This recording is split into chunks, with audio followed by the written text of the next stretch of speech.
This is the 2019 Skoda Superb, my daily driver for the last 6 months now, and to be honest, I think I have fallen in love. The first thing I noticed about the Skoda Superb, and in fact all Skodas in general, is how unpretentious they are. They're from the Czech Republic, a former Soviet bloc state. And while communism is an evil word these days, the desire to just give people what they need and nothing more remains. There's no concept of image or showing off in a Skoda. These are words foreign to the Eastern Europeans when designing their cars, and it shows. There's minimal branding, even in their sportier and luxury models. No unnecessary showboatiness in anything except the name itself. For example, in the back, there are no fake vents, fake exhaust, fake flat arches. In fact, there are no exhaust tips that are visible at all. No, Skoda is not trying to pretend that this is an electric car. It's just that they went, well, this isn't a sports car, so it doesn't need big exhaust tips, but small exhaust tips also look terrible. So let's just not put any at all. It's brilliant. And you can pretend that this is an electric car and that you're saving the world, which is impressive to the ladies, even though you are lying. Open up the door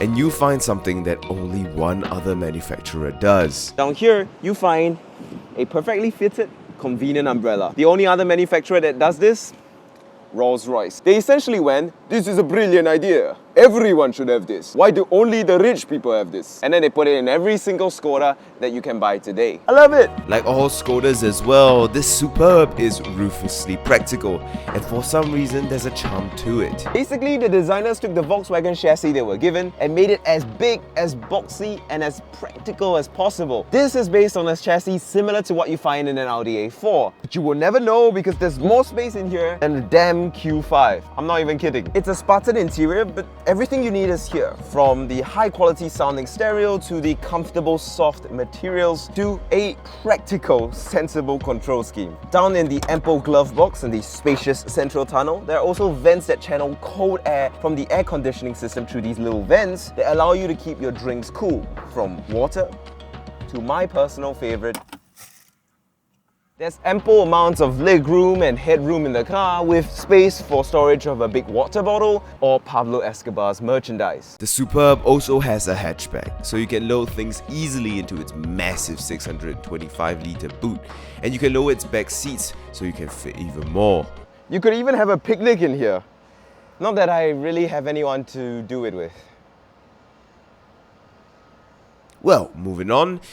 How does it drive? Really well, like as well as this channel will do if you hit that subscribe button. Underneath the bonnet is everybody's favorite 2-litre 4-port turbocharged to 234 brake horsepower, feeding a 6-speed dual-clutch gearbox. It isn't the fastest car in the world, but the one thing it does have that many don't is drama. Cars these days, especially family-focused sedans like the Skoda Superb and its competitors, are designed to be easy to drive, with gentle power curves and even gentlemen driving them. They've got super light steering and good visibility, all of which this Skoda Superb does have. And bumbling around town, this car is about as docile as a 20-year-old cat. But when you floor it, the turbo kicks into gear and your entire being is lurched forward with a feistiness that feels like you're taking off, and your last name is solo. It only does 0 to 100 in about 7 seconds. In a big, practical sedan designed for the school run, mixed with a turbo lag as potent as a Molotov cocktail, feels like you're traveling at a rate which is not supposed to be experienced. Not in anything this big or this practical.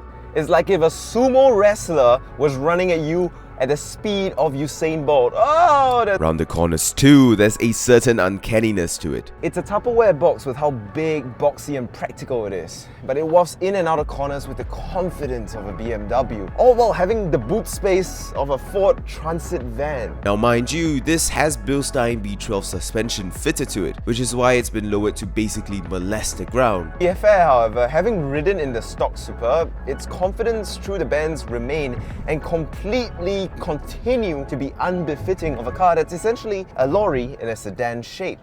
Now, the Skoda Superb is far from perfect. The mirrors, for example, are so tiny that the blind spot makes a sumo wrestler look thin, and the looks, while simple and sharp, does look a tad like a knockoff BMW. The wheel also doesn't come quite far back enough for a car this long, and the length of the car does make it a mare to navigate in a cramped city like Singapore. The steering is also so lacking in feedback, it feels like your arms have been injected with Botox and made out of concrete. After all is said and done, it puts a smile on my face, and Can you blame me for liking that? To sum up then, the Skoda Superb, built on the same chassis as the Audi A4, but with the space of an A6, the practicality of a Ford van, the quirkiness of anything made east of the former Iron Curtain, and with the driving performance of a car a few times smaller and a few times lighter. This is the ultimate oxymoron. It doesn't make sense to be what it is, but it continues to exist, and I can't help but adore it because of that.